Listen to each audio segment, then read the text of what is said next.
Comme chaque lundi, Le Monde selon Caroline Forest. Bonjour Caroline. Bonjour Marc. Les réseaux de Vladimir Poutine ce lundi, Caroline, alors que les combats reprennent à l'est de l'Ukraine, si tant est qu'ils aient jamais vraiment cessé, vous revenez sur les relais européens du Kremlin.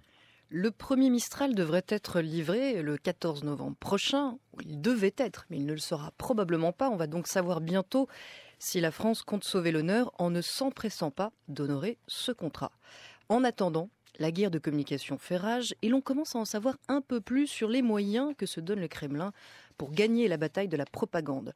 D'après The Observer, Vladimir Poutine aurait par exemple dédié plus de 300 millions de dollars pour augmenter le budget de Russia Today, une chaîne de télévision qui se charge d'être son mégaphone en anglais et ne recule devant aucune manipulation ni aucune théorie du complot depuis le début du printemps ukrainien.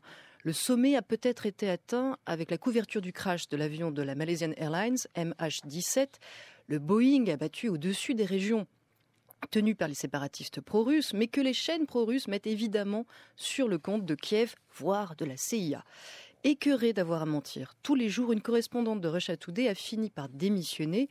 Nul doute que la chaîne trouvera d'autres volontaires pour la remplacer, puisque son budget est sans limite et il n'est même pas limité aux grands médias. Mais oui, Caroline, la bataille fait rage aussi sur Internet. Oui, et là aussi, on commence un peu à comprendre les mécanismes de ces attaques groupées, vous savez, de ces chaînes de courriers, de ces flots de trolls sur les forums. Dès qu'un article ou dès qu'une chronique ose critiquer la version de Vladimir Poutine ou de ses alliés, France Culture est bien placée pour le savoir, dans la presse anglophone, des internautes recrutés parlent et racontent par le menu comment le Kremlin rémunère pour noyauter Internet.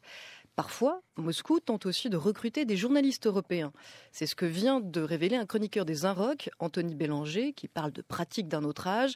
Il a répondu à une annonce d'une agence de presse qui lui proposait un poste pour une radio, et puis il s'est vu proposer d'être enrôlé pour défendre la ligne du Kremlin.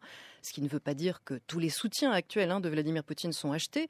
Certains le font gratuitement, par idéologie, par anti-américanisme ou par fascination politique pour l'autoritarisme de la Russie. Alors, plusieurs articles de journaux ont récemment pointé du doigt les relais russes dans la classe politique, et notamment ses liens avec le Front National. Et oui, par chance, il existe encore de nombreux journalistes indépendants, insensibles aux sirènes russes, et du coup, on peut lire de très bonnes enquêtes sur ces réseaux d'influence. Vincent Jauvert, dans l'Obs, a notamment bien retracé les échanges fournis et nombreux liant le pouvoir russe au Front National. Des liens anciens ont été noués du temps de Jean-Marie Le Pen avec l'extrême droite russe, mais aujourd'hui, ces liens vont du Kremlin jusqu'à Marine Le Pen et Marion Maréchal Le Pen.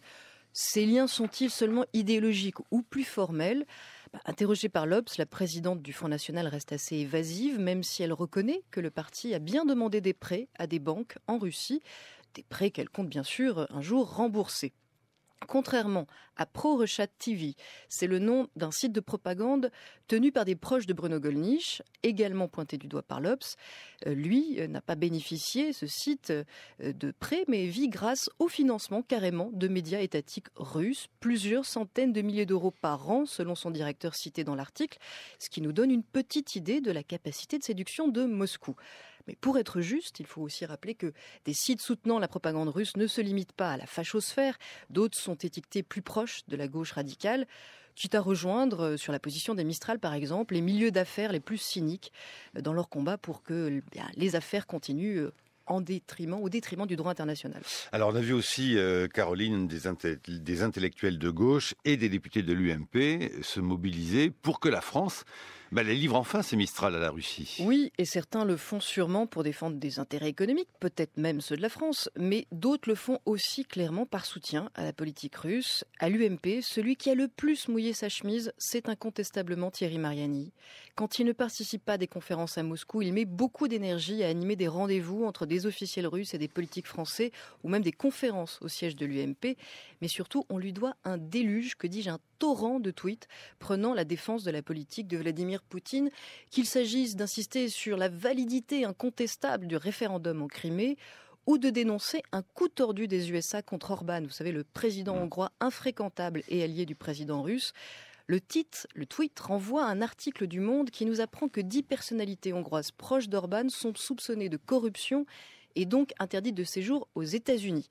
Vous voilà prévenu, si par malheur, un jour, vous appreniez que des alliés du président russe étaient soupçonnés de corruption, chose si peu probable, eh bien écoutez plutôt votre cœur. ou la voix de la Russie, parce que c'est forcément un coup tordu. Le Monde selon Caroline Forest à télécharger et écouter sur franceculture.fr.